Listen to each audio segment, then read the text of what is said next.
আজকে শেষ প্রচার সাংসদ অভিষেক বন্দ্যোপাধ্যায়কে দিয়ে হলো, কি বলবেন? আজকে শেষ প্রচার উনি 2024-এও শেষ প্রচার মহেশতলায় করেছিল এবং আমরা এর আগে 2021-এও দেখেছি মহেশতলাকে দিয়ে শেষ করেছে। নিজেই বলেছেন যে দক্ষিণ 24 পরগনা দিয়ে শুরু করে দক্ষিণ 24 পরগনায় শেষ করে ডায়মন্ড হারবার। আমাদের গত 2024-এ ওনার যখন নির্বাচন হয়েছিল তখন বাটা মোড় থেকে টয়োটা গলি যেটা আজকে রুট হলো সেই একই রুটে কিন্তু আমরা মিছিলটা করেছি। রুটটা অন্য হওয়ার কথা ছিল, কিন্তু স্যার যখন শুনেছেন যে রুট চেঞ্জ হয়েছে তো উনি বলেছেন যে না, আমি 24-এ যে রুটে করেছি সেই রুটেই করব। তখন ওনার সিকিউরিটি ওনাকে বলেছে 3 কিলোমিটার, বলছে 3 হোক বা 4 হোক যাই আছে, আমি মহেশতলায় যেটা করেছি 2024-এ সেই রুটটাই করবো। সুতরাং সেই অনুযায়ী ওনার প্ল্যানিং অনুযায়ী আমরা গতকাল বিকেল 5-6টার পর থেকে রুট চেঞ্জ করে যা যা আমাদের কাজ ছিল আমরা সেই কাজ করেছি।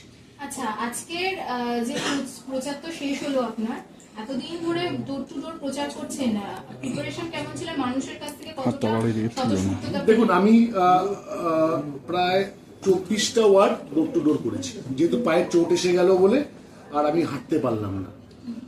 34 আর 35-এ আমি ডোর টু ডোর করতে পারিনি, কিন্তু এই যে 24টা ওয়ার্ড আমি ডোর টু ডোর করেছি মানুষের মধ্যে কিন্তু একটা বিপুল সাড়া আছে এবং তার প্রতিফলন আজকে আপনারা র্যালিতে দেখেছেন যে কত মানুষ এসছে, প্রচুর মানুষ এসছে। অভিষেক বন্দ্যোপাধ্যায় নিজেই বলেছেন যে 24-এ জানা র্যালিতে জানা লোক ছিল সেটা ছাপিয়ে গেছে আজকে।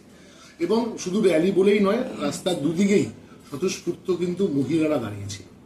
এটা কিন্তু বাস্তব কথা, আমরা তো কাউকে বাড়ি থেকে টেনে আনিনি।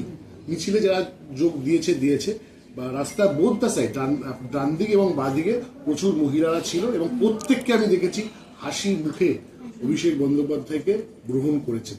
এবং অভিষেক বন্দ্যোপাধ্যায় এমনও দেখেছি কেউ দৌড়ে ছুটে গিয়ে ওনার হাত ধরার চেষ্টা করছে। ওনার যেটা ক্রেজ, অভিষেক বন্দ্যোপাধ্যায়ের ক্রেজ সারা বাংলায় চলছে, ঠিক আছে? সুতরাং আমি কালকে যখন আমাকে বলা হয়েছে লোকজন আনতে হবে, আমি তখন একটা কথাই বলেছি, অভিষেক বন্দ্যোপাধ্যায় আসছে সেটা প্রচার করতে হবে, লোক এমনি আসবে। দাদা, আজকে দেখলাম যে আপনার এই র্যালি কার্যত বিজয় মিছিলে পরিণত হয়েছে। মহিলাদের ভিড় যেরকম চোখে পড়ার মতো ছিল সেরকম জনজোয়ার ছিল। সেখান থেকে দাঁড়িয়ে অভিষেক বন্দ্যোপাধ্যায় বললেন যে আমরা তো জিতবই, কিন্তু মার্জিনটা বাড়ানো দরকার। আপনি এটা কি বলবেন? অভিষেক বন্দ্যোপাধ্যায় বললেন যে উনি 69,000 ভোটে জিতেছিলেন, তার থেকেও 1 ভোট হলেও জেতাতে হবে। আমার মনে হয় মানুষ একটা রেকর্ড হবে মহেশতলার বুকে একটা রেকর্ড হবে। সেটা আমরা তো এখনই বলতে পারি না কত ফিগার, তো 4 তারিখ দেখা যাক না কি হয়।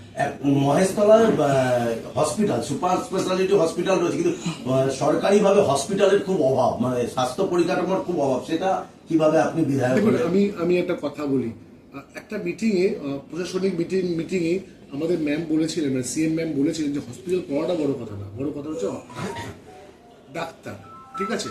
তো ডাক্তার পাওয়া যাচ্ছে না।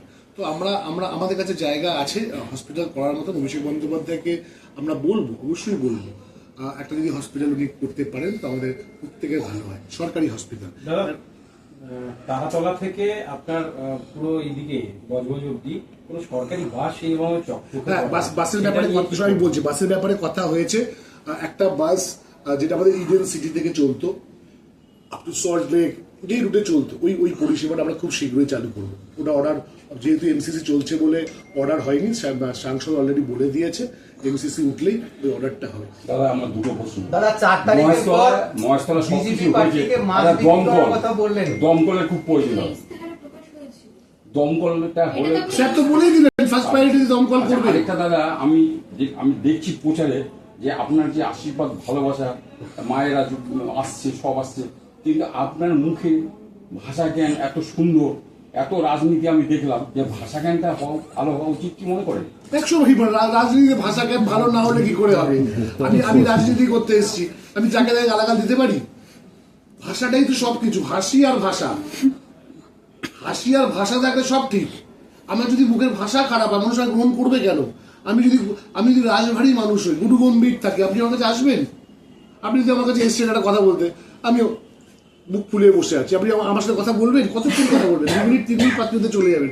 কিন্তু আপনার সঙ্গে আমি মন খুলে কথা বলি, তা আপনি আমাকে বারবার আসবেন। এটা তো হওয়া উচিত একটা রাজনীতিবিদের। শেষ দাদা প্রশ্ন, জল জমার সমস্যাটা কিছুটা মিটলেও পুরোপুরি মেটেনি। আপনি বিধায়ক হলে কি সেই সমস্যাটা পুরো আমি প্রত্যেকটা মিটিংয়ে বলেছি, সাংসদের সাথে আমার কথা হয়েছে, জল নিকাশির ব্যবস্থা বা জল নিকাশির যে সমস্যা মহেশতলায় সেটা মিটবে।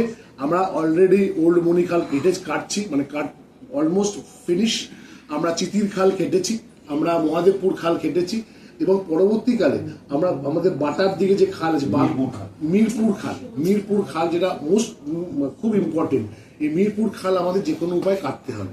শেষ প্রশ্ন, দাদা 4 তারিখের পর বিজেপির এখানে যিনি জলের প্রার্থী, সমস্যা মিটবে। হ্যাঁ, দাদা বিজেপির যিনি এখানে প্রার্থী তাকে 4 তারিখের পর মাছ বিক্রি করানো হবে মাছের বাজারে বসিয়ে, অভিষেক বন্দ্যোপাধ্যায় বললেন, কি বলবেন? দেখা যাক না কি হয়, 4 তারিখ আসুক আগে। মহেশতলাবাসীদের জন্য একটু শুভেচ্ছা বার্তা শেষ।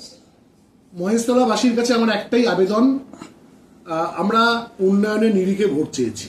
আমরা কিন্তু কোনো প্রার্থীর, আমার অন্তত পক্ষে কেউ রেকর্ড দেখাতে পারবে না যে আমি কোনো প্রার্থীর বিরুদ্ধে ব্যক্তিগত কুৎসা করেছি। কিন্তু বিজেপি প্রার্থী, আমি সিপিএম প্রার্থী বলবো না, বিজেপি প্রার্থী আমাদের পরিবারকে নিয়ে কুৎসা করেছে। মানুষ তার জবাব ব্যালট বক্সে দেবে। এবং প্রত্যেককে আমি আবেদন করছি আপনাদের মাধ্যম দিয়ে যে 29শে এপ্রিল আসছে দিন, জোড়া ফুল চিহ্নে ভোট দিন।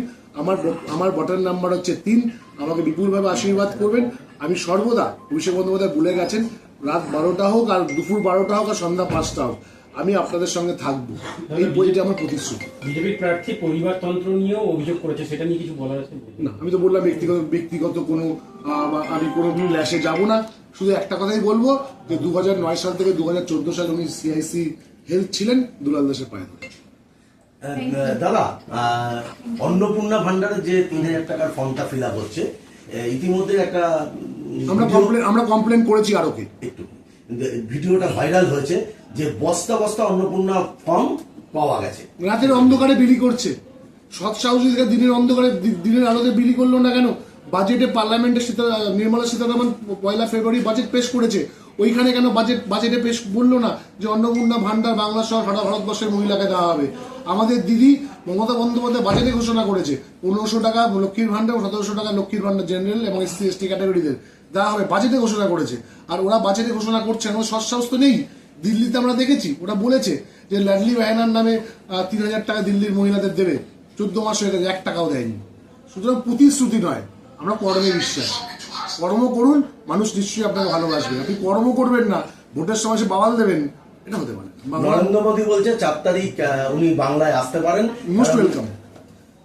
নরেন্দ্র মোদী 4 তারিখ নরেন্দ্র মোদী আসুক, মোস্ট ওয়েলকাম, মোস্ট ওয়েলকাম। যদি উনি আসে আমরা ওনাকে নিশ্চয়ই নিয়ে আবির খেলবো।